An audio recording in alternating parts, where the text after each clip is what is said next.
News 18 India. सवाल समाजवादी का नहीं है।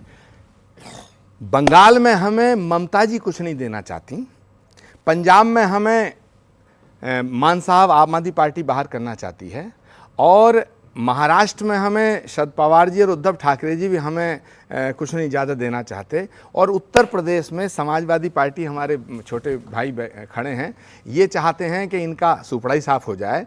तो सवाल ये है कि हमारी लड़ाई भाजपा से जितनी है उससे ज़्यादा भीतर हो रही है।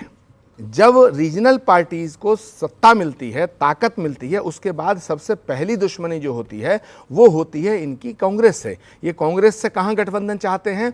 छत्तीसगढ़ में। कांग्रेस से कहाँ सीटें चाहते हैं? राजस्थान में। सुनो, मध्य प्रदेश में, और मध्य प्रदेश में ये चुनाव भी लड़े। अब मैं ये कहना चाहता हूँ कि दीदी वाला जो मसला है वो तो हमारी समझ में आता है, क्योंकि उस लड़ाई की बुनियाद में कांग्रेस कम है, ये ज़्यादा है, मतलब लेफ्ट ज़्यादा है।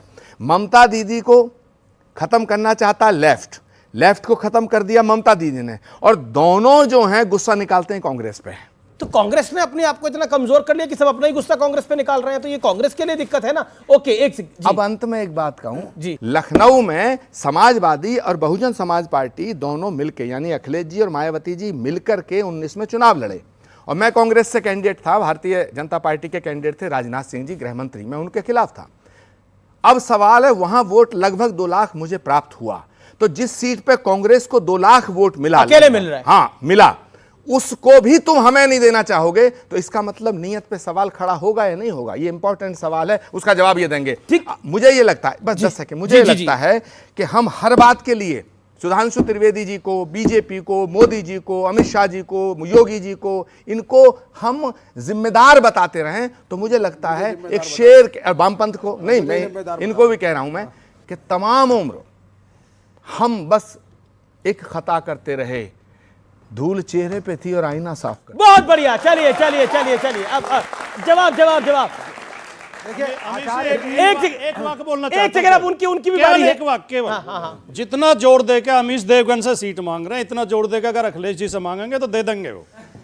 ना तो हम तो जहां ना हम मांगनी है, लायक तो है मांगनी सीट है। देने के, ना वो मांग रहे हैं। एक सन्यासी अपनी बात को रख रहा है, ईगो का है, मतलब मामला अहंकार का है। प्रेम का है मोदी से लड़ाई नहीं है। पहले बोले अपनी मांगो तो देंगे, हाथ फैलाओ। हैसियत बनाने की लड़ाई है। अब तो कांग्रेस बात अगर साफ हो हाथ गया। फैलाए तो सपा सीट दे देगी। हाथ फैलाने को तैयार है। पहली- किस के आगे हाथ फैलाएंगे? ममता बनर्जी के आगे, उद्धव ठाकरे के आगे, अरविंद केजरीवाल के आगे, अखिलेश यादव के आगे, लेफ्ट के आगे, किस के आगे हाथ फैलाएंगे?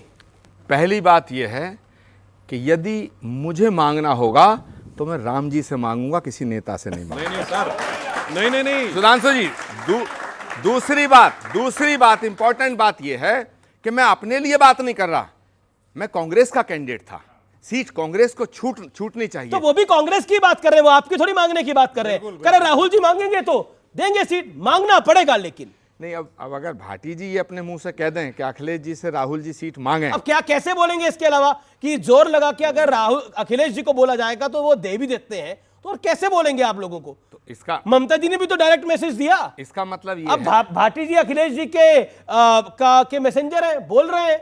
इसका मतलब साफ ये है कि भाटी जी और इनकी पार्टी समझौता या इंडिया गठबंधन नहीं करना चाहती। नहीं, करना चाहते हैं, ये तो फिर ये बात हो गई ना कि हम कह रहे हैं कि हम करना चाहते हैं और शर्तें लगा रहे हैं, तो सीधी बात ये कहो ना भाटी जी कि हाथी मरा नहीं, अकड़ गया। जी, मैं आ रहा, एक सुनिए, इनको राम के नाम से मानने में नहीं मिलेगा।